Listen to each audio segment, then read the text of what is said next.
In total, there are 17 known Daedric princes that rule their own respective areas. What makes all of these stand out, however, is that they are in this universe for one specific reason, and everything they do is for that goal. Previously, we looked at Mehrunes Dagon, the Prince of Darkness and Destruction, and how his whole history was just causing as many problems for the mortals on planet Nirn. But there are others who have a much weirder side to them. For one Daedric prince, he was actually another being set out on an overall goal of creating order, but along the way was cursed and made into a new being that was set out to do the complete opposite. This Daedric prince is known as the Mad God, more commonly known as Sheogorath, who resides in his plane of oblivion known as the Shivering Isles. So how did Sheogorath come into existence? What is his overall ambition? What makes the Shivering Isles stand out so much? And what is his fate in the 4th going into the 5th era? This is the Demented story of a mad god. This is the Elder Scrolls tale of Sheogorath, the Daedric Prince of Madness.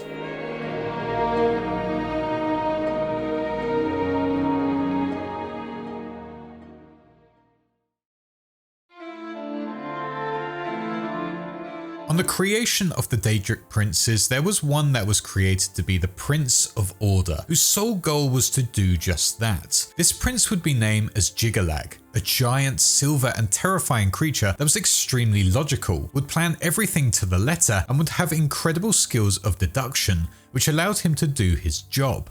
And he did it perfectly. Located within his part of Oblivion, Jyggalag would utilize his great library, which would contain every single logical prediction about everything that could happen within the world to the smallest details, allowing him to know every action that was going to take place in the universe and Oblivion way before they had even happened. Due to how incredible Jyggalag was at his job of creating perfect order, his realm would start to spread all over the seas of Oblivion, only growing in scale as the eras went by, which would just increase Jyggalag's influence everywhere. Because of how powerful he was getting and how much order was taking over, the other jealous and fearful Daedric princes looked to take him down to stop his spread over all of Oblivion, and as a result were going to curse him with the thing he despised the most in life, that being the opposite of order, total madness. Because of this curse, the Daedric prince changed completely, forming into the mad Daedric prince of Sheogorath, and with it, his whole realm would also change as well, wiping out all of the perfect order he had created and turned it into the wild, mad lands of the Shivering Isles. That said, the curse wasn't the complete end of Jyggalag. This curse did allow him to come back at the end of every era, and with it, Sheogorath would disappear, and Jyggalag would be allowed to wipe out the whole realm, reset it, and when that was all complete, a new Sheogorath would return, and the rebuilding of a mad realm process would start all over again. Essentially, with the event that would be named as the Grey March, Sheogorath and Jyggalag would be stuck in a cycle of order and madness every era, with the end result always being the destruction of the throne that Sheogorath would have to re-establish again when Jyggalag disappeared and he came back into the world again. With Sheogorath being created, he would now become a terror on the land of not only Oblivion, but Nirn as well. Many stories tell about this terrifying trickster who wasn't just some jester who wanted to mess you around as a prank, but would do everything possible to drive you mad, to ruin your world, and destroy you if the need arose. Some state that Sheogorath causes or actually is a thunderstorm, because of how deadly and unpredictable they are. This means that you should always stay clear of them if you see one coming. With so many people losing their minds over the many eras, stories were also said that all of these individuals who harmed themselves or harmed others only did so because they had been persuaded to do so by the mad god himself. Simply him speaking to them or him reaching out to their inner feelings and thoughts would be enough to turn them mad as they go out and act upon those desires and feelings. These people would go on to be called those who have been touched by Sheogorath, or the Sheogorath kissed, a kind of way of saying they had lost their minds, essentially.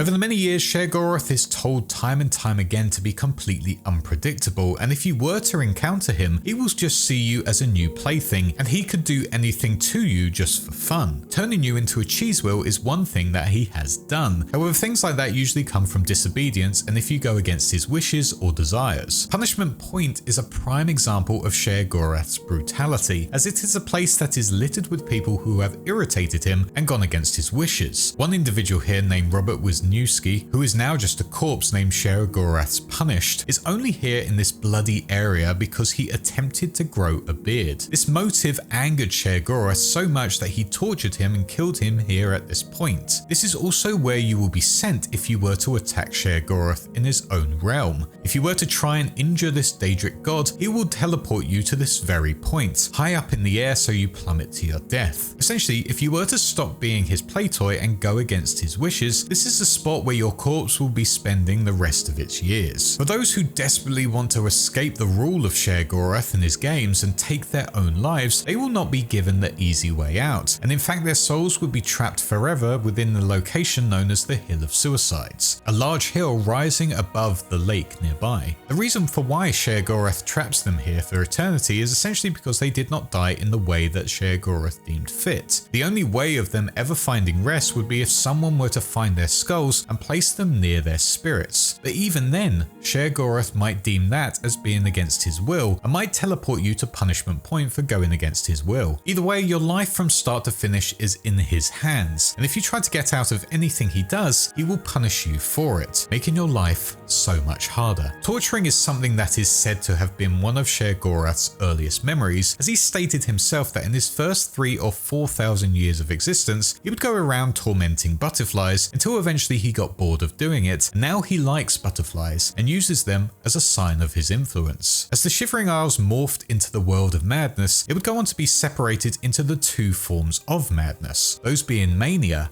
and dementia. Within mania, this whole region that is in the northern part of the Isles reflects the more light-hearted, impulsive form of Sheogorath's madness. Because of that, it is bright, bold and colourful with lots of grassland as well as big mushroom trees that give off tons of neon colour throughout the day and night. The Isle of Flame, the Laughing Coast, the Peninsula of Saint's Watch and the Jester's Spine Mountains are some of the landmarks that litter this area, as well as the villages of High Cross and Hale, which actually appear as extremely friendly and its residents are pretty harmless. That said, they are complete maniacs. The big thing that is of note here within the realm of mania is the home of the Auriel, the Golden Saints, who are bright, bold and loyal warriors to the mad god, doing his every wish and willing to sacrifice themselves for his overall goal. On the other side, dementia is the more terrifying, cold and gloomy form of madness that represents the darker, more violent side of Sheogorath. Here there are tons of swamps, trees are crooked, spiky and bent, and the lingering fog takes over all of the land. This is the spot where the Hill of Suicides resides, giving visitors a good example of what to expect from the Dementia region. The villages of Deep Wallow and Felmore also reflect that same mood of what's going on in the area, although they are a great place to go to escape the terrifying monsters located within the swamps, but the people residing there aren't the most warming of people to be around. Like with Mania, another group of loyal warriors reside here. This time, however, these warriors are known as the Mazkin,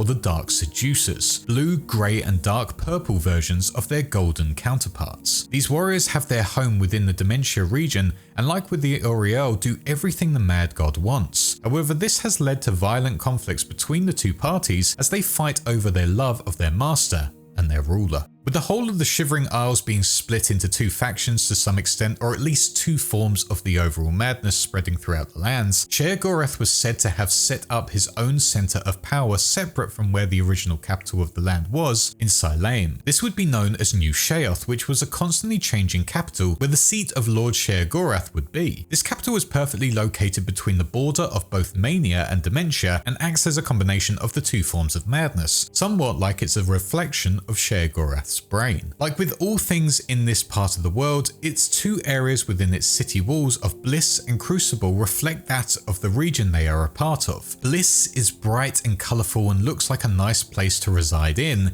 even if its residents are a bit manic. And Crucible is a dark, more terrifying place to venture around, where the green water from the sewers flow into the streets and walking at night is only for the brave. Within the actual palace of New Sheoth is where the leaders are. Not just Sheogorath, but the Duke and Duchess of Mania and Dementia, who rule their respective region in a way that is fitting for their people. However, it is the fountainhead that is the main source of everything within the Shivering Isles. This is the home of the Pools of Madness, and without this, the whole of the Shivering Isles that Sheogorath has built up will ultimately fall. It is the lifeblood of it all. Because of how important it is located directly behind Sheogorath's seat of power, where he frequently visits to escape his duties and, surprisingly, to meditate as well. With everything thriving within the Shivering Isles, usually during the middle of the era and the end of it, Sheogorath is able to go around playing with his inhabitants and taking part in things all over Mundus. This has led to books such as Myths of Sheogorath, which is an anthology series that tells tales of his antics and why he should be feared or praised depending on your viewpoint. It also tells of some of the things he did set up within history. For example, within one of the books, it tells of how Sheogorath went on to invent music as a whole. Here it is said that a young woman he encountered in his travels commented on how beautiful the birds' songs were. Sheogorath agreed with her, but also stated that mortals could never do the same. But with that in mind, he went on to test it, killing the woman and turning her body into the first musical instrument, turning her tendons into lutes, her skull and arm bones into a drum, and the rest of her bones into a flute. With that, he would present the instruments to the mortals, which would allow them to make music that was as beautiful as the bird songs the woman commented on before she was brutally ripped apart. Another story tells of how King Leandir went against his people's wishes of being more creative and bold in ambitions, forcing them by law and order into living simple, practical lives, which led them to wanting a change in leadership and prayed to all of the gods and some Daedric princes as well to make it happen. Sheogorath answered their calls and paid King Leandir a visit within his dreams. Noticing he had no need of his gifts and creativity, Sheogorath said he would bless him with an abundance of his other gift, that being derangement. After leaving, all looked like it was the same. However, Sheogorath had cursed every child born within the city, as they would eventually become mad and show signs of it several years after they were born. King Leandir's son, Glint, would become victim to this curse, as he would suffer from regular seizures and delusions, but the king did not change his ways at all. By the time Glint was 12 years of age, he would go on to lose his mind completely and stab his own father whilst he was sleeping. As King Leandir looked up in his dying breath, he would ask his son why, to which his son replied, "It is the most practical thing I could do." With him now becoming the new king, he ordered all of the servants to be slaughtered and celebrated his rule with a grand festival, destroying all of his father's laws in the process. The festival was loud and vibrant, and the slaughtered servants were turned into a stew, which was served to all of the guests, whilst also making them paint the east-facing walls of every building red and making them wear ornate masks on the back of their heads at all times. The palace was then burnt down completely, and a new one was constructed. When moving into this new palace, Glint would make an order that his personal chambers would not have any doors, as he was fearful that small woodland creatures would attack him, and on top of that, no windows either, as he was fearful that the sun and moon were jealous of him and were plotting his death. And with that, Sheogorath had done what the people wished. They had removed the boring, logical and overly practical King Leandir, and now they were free to express themselves to their heart's content, even if it meant their future generations would always be born as Sheogorath-kissed citizens. There are other stories within the myths of Sheogorath that give a sense of who he is as a prince. However, there is another book in which he features named the 16 Accords of Madness. In this book, it tells of every time he bested his fellow Daedric princes, such as beating Hircine's beasts by letting them maul themselves to death, winning a wager with Vermina by doing absolutely nothing at all, as well as claiming the soul of an orc who had murdered one of his followers by letting Malakath do the work, and kill the orc known as Emeg Grokera, who tragically turned out to be Malakath's own son. This book went on to show that whilst Sheogorath is powerful enough to deal with problems on his own, he is more skilled at letting his foes take themselves out, whilst he just sits back and watches the madness unfold. Only rarely does he resort to creative violence utilizing his favourite weapons of a sword and crossbow, but when he does, he is victorious there as well, which helps show how powerful of a Daedric prince he really is, so much so that even other princes fear him, somewhat similar to how they feared and despised Jyggalag back in the day. With his name being spread all over Mundus, especially on Nirn, the home of the mortals, this would allow for other stories to be told. These, however, would be in the form of religious beliefs about who he is and what he offers those specific cultures.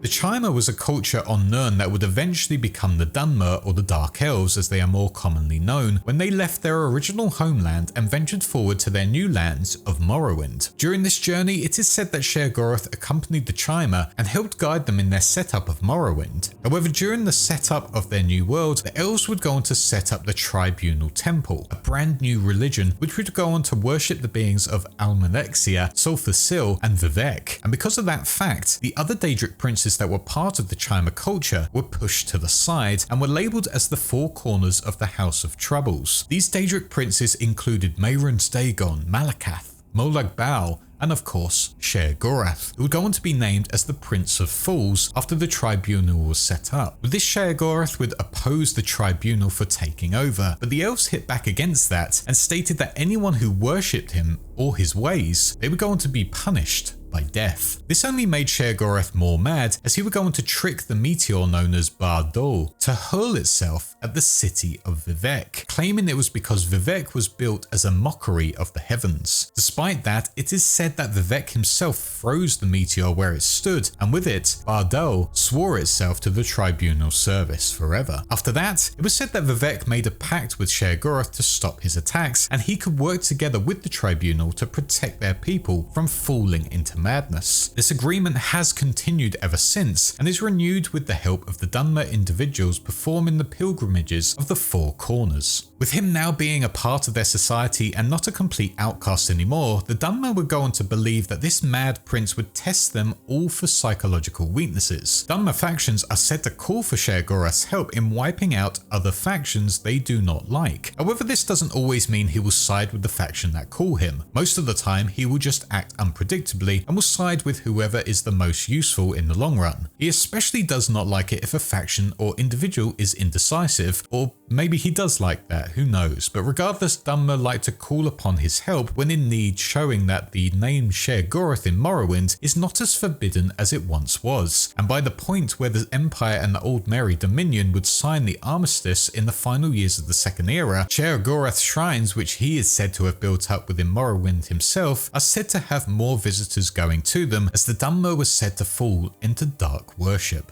For the Khajiit culture out within Elsewhere and other territories of theirs, Sheogorath is one of the most popular Daedric princes. However, his name is a bit different. Here he is named Sheogorath, and is in fact a crook-tailed cat who shares his knowledge and madness through the use of skooma, a hallucinatory narcotic. This use of skooma goes on to completely change a subject's state of being, turning them completely delusional, have an overwhelming sense of euphoria, as well as lethargy. Ultimately, thanks to his practice, Sheogorath is known within the Khajiit world as the skooma cat, for nothing is madder than a cat on skooma. In their whole culture and religious beliefs, the Khajiit believe that Sheogorath was born from the union of the two original spirits that created everything known as Arnur and Fadomai, and with their union, all of the god cats came into being, including the skooma cat. Like with the Dunmer, the Khajiit believe he is a spirit that is there to test them and make them question their own thoughts, beliefs, and actions. When the Khajiit are on their religious journey known as the Path, they must encounter this skooma cat, and once they overcome his test, they will be able to visit Hamora's library, also known as Apocrypha, a realm of oblivion that was created and ruled over by the other Daedric Prince of Knowledge and Fate,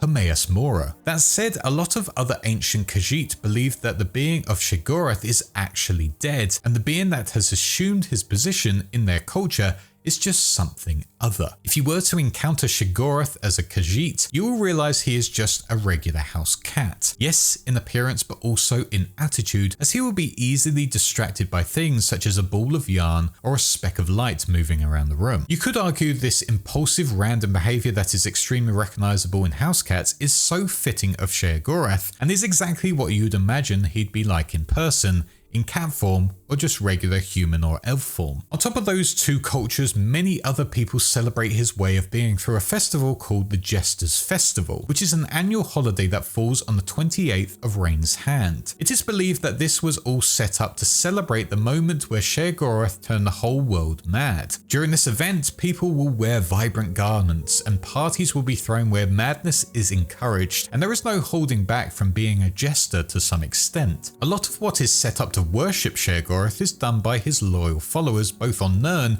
and within the Shivering Isles. These individuals flock to his shrines and will do everything to make the mad god happy, if that's even possible. These individuals will be incredibly mentally ill and will commit acts of atrocity to earn his favour. Alongside that, they also have a prayer which they have named simply as the Blessing of Sheogorath, which starts with, "For our Lord Sheogorath, without whom all through would be linear and all feeling would be fleeting," and continues to say things like, "Blessed are the addicts, may they quench their thirst that never ebbs," and ends with, "Blessed is the mad god, who tricks us when we are foolish, punishes us when we are wrong, tortures us when we are unmindful, and loves us in our imperfection." As made clear from this prayer, these followers believe Sheogorath to be a mad god, God being the key word here. If anyone believes he is anything less than a god, they would be labelled as heretics, especially those who claim he is a mortal imposter. And with those heretics being out there, some of his loyal followers would urge an armed uprising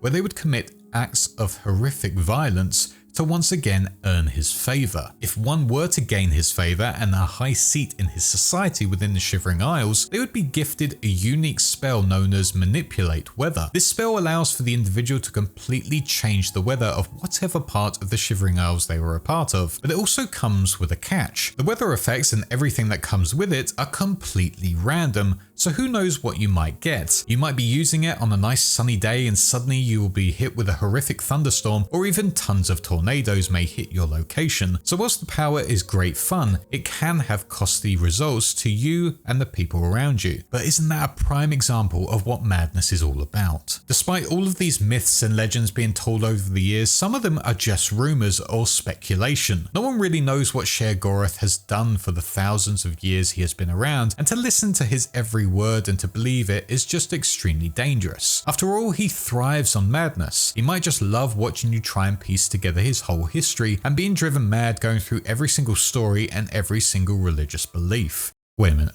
Never mind. However, over the eras on Nirn, there have been multiple things happening that were well documented that involved Sheogorath, and that has shaped his path as well as the fate of Nirns as well. Apart from the mentioned events happening within Morrowind and the death of Malakath's son, Sheogorath did not get up to much within the first era on Nirn. That said, two vital events took place which certainly shaped the future of the world. The first was with an individual named Shalador, the Archmage of the Mages Guild out within Skyrim. Shalador during the first era would go on to establish the island of Evere, which would allow all mages to have a safe haven for them to retreat to. For a time this was great, but in the 23rd century of that era, Sheogorath would enter the scene with his Tome of Knowledge and Daedric artifact known as Folium Discognitum. Shalador became obsessed with this tome and knew he had to have it, and wagered Everia to him in exchange for the tome. Like many people and Daedric princes before him, Shalador of course lost to the Mad Prince, and the whole island was spirited away to the Shivering Isles, where it remained for thousands of years. This would also lead to Shalador massively regretting the wager and how it had led to the loss of the island as a whole, but also had the feeling that he had somehow been tricked by the Mad God. He just didn't know how he had been tricked. In the year of 2920 of the First Era, another Daedric prince, Molag Bal, would go on to completely destroy the whole of the Bosma city of Gilverdale in just one horrifying night. This terrible attack forced the tribunal god Soltha Sil to take action, as they would bring together 7 other Daedric princes together to sign a contract known as the Cold Harbour Compact. It is unknown what this actual contract consists of, but ultimately it meant that for Daedric princes such as Sheogorath, they were to never venture down to Nirn itself to meddle with the mortals living there. If any of them were to do this, they would be heavily punished for their actions, with it being believed that Soltha Sil made them a credible threat to stop them from doing it. This contract was something that Sheogorath followed for the next few eras. By the year 582 in the Second Era, Shalador would come back into the picture again after the Mages Guild had been expelled from Cyrodiil. Now his mission was to win back Evira from the Mad God, so he could create that safe haven for all of the disposed mages from the guild. Sheogorath would not make this easy for him, however, but it would be possible. He would just have to put a champion through a ton of inane tests, where each one would reward a clue about how to return the island to Mundus. Eventually, after all of the tests were done, Sheogorath would go on to return returned to the island, but once again, like with all things, it came with a catch. The island had not been rid of the Golden Saints and Dark Seducers who still littered the land. Because of this, they needed to be removed and quickly. And after doing that, the adept sent in to do all of this would have to fight Sheogorath's right-hand man of Haskill to finally get the island free of Sheogorath's influence. With that done, the island was finally under the guild's rule, and the mistake that Sheoldor had made back in the first era had been corrected, and now all of the mages had a safe haven to relax within. Whilst that was going on, Sheogorath also went on to mess around with the coastal city of South Point, where he would play games with the disgruntled mayor there, who had become obsessed with the idea that he had lost his birthright. Sheogorath came to hear his plea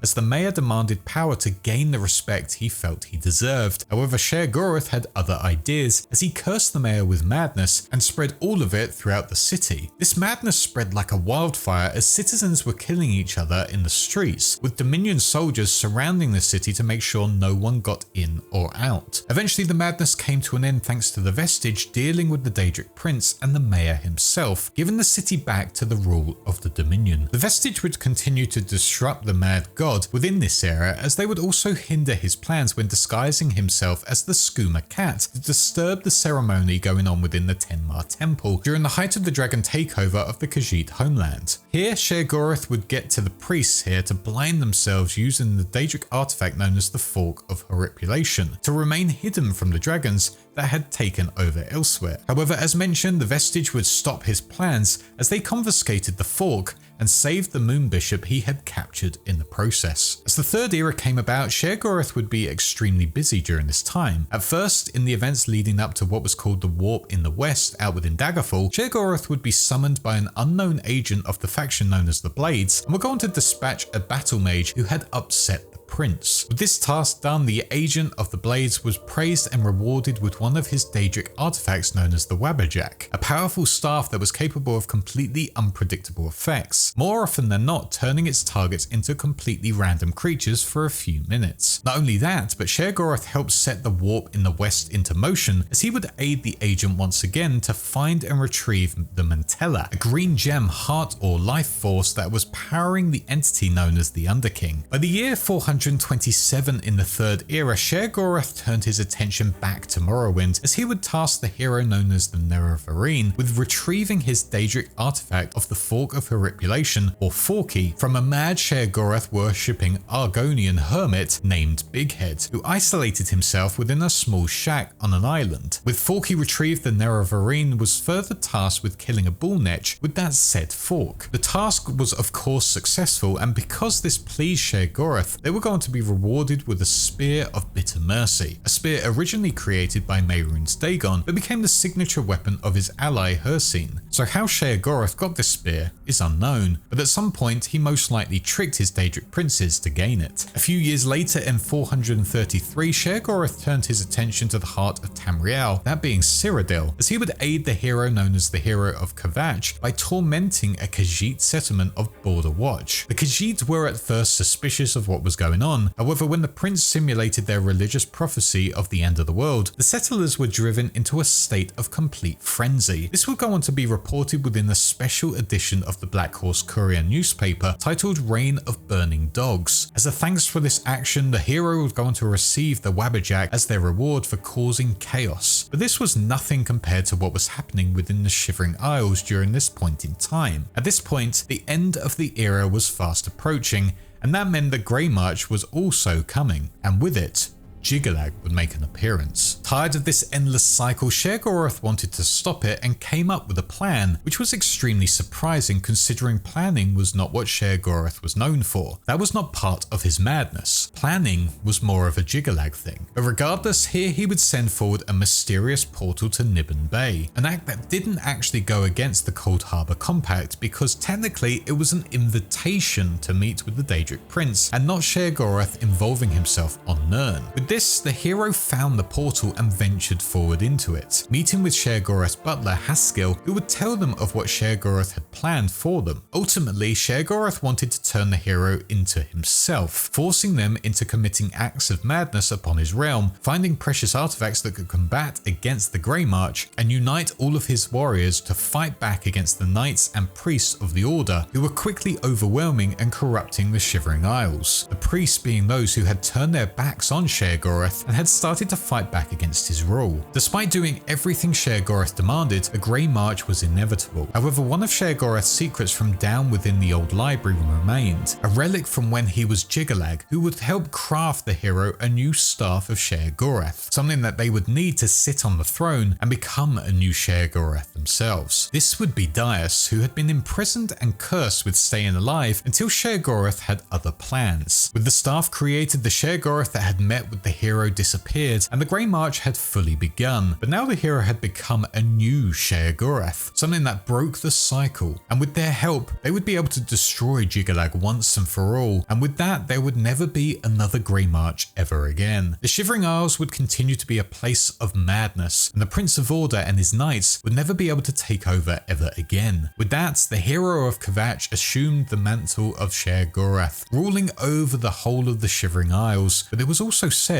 the gentleman with a cane, the Sheogorath that the hero had met with, or his physical form anyway, continued to stroll throughout Tamriel, causing mania and panic wherever he ended up.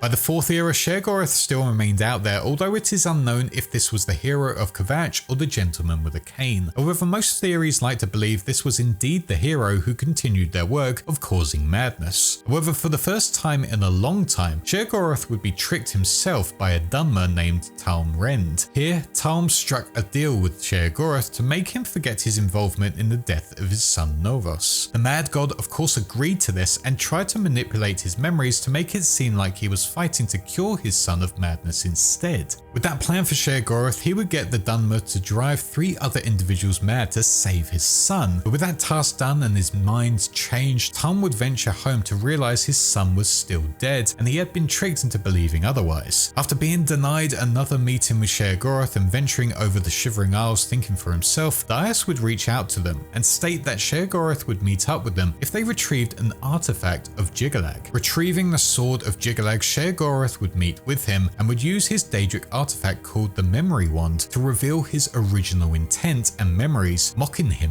in the process. However, the furious Dunmer would be able to turn the Memory Wand against the mad god and forced him into remembering his past incarnation of the Daedric Prince of Order. These memories completely overwhelmed Sheogorath, who for the first time in his life most likely, pleaded with the Dunmer to stop the pain, giving him what he wanted eventually, releasing Talm from his grasp along with his companions, who were free to leave from the Isles and have their own lives back once again. In the year 180 in the 4th era, Sheogorath would also go on to disguise himself as a mad Breton named Theodore Gorlash, an anagram of Lord Sheogorath. As this Breton, they were going to encourage a warrior to enter a portal outside the town of Rivercrest. Inside this portal would be a realm of oblivion titled the Abyss. Sheogorath was extremely intrigued to know what was actually within this area and encouraged the warrior to explore it in great depth, in which they did, fighting through tons of enemies and eventually returning with many treasures, including many legendary artifacts. What Sheogorath got out of this is unknown,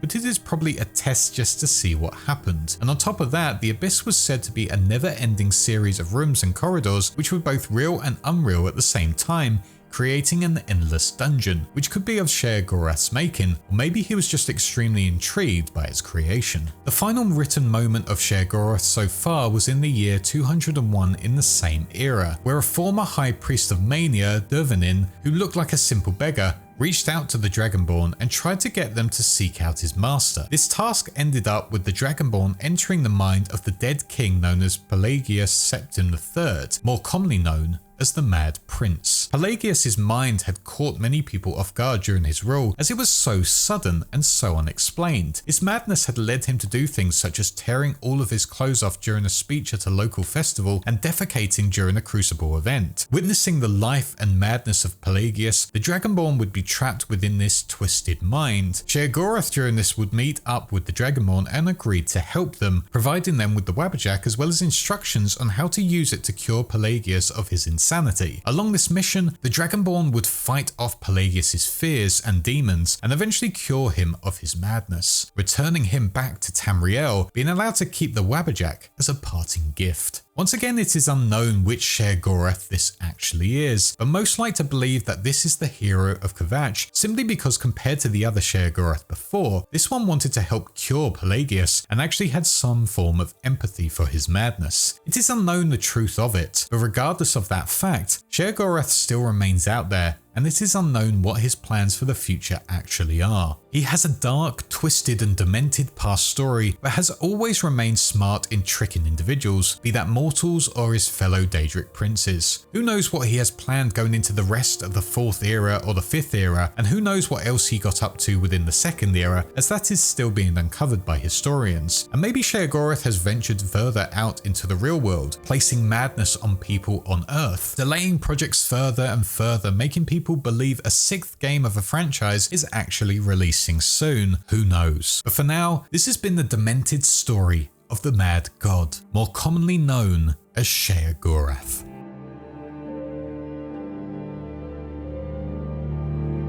I want to say a huge thank you for watching this video, and let me know what you thought of it and any other Elder Scrolls pieces of lore that you'd like to be covered. A big thanks to my patrons for their endless support, especially when my schedule has again been a bit poor recently. These include my small fishes, my big fishes, Noxvox, Ben Chance and Jono, my YouTube channel Wise Ones, Sith Lord 906, Video Gamer 75 and Planet Nanotarium, my shark Jason X117, my Megalodon, Sinus and Hazy Thoughts, and my incredible starfish Nanohertz. But that is all for now. Thank you all for watching once again, and I shall see you all in the next one.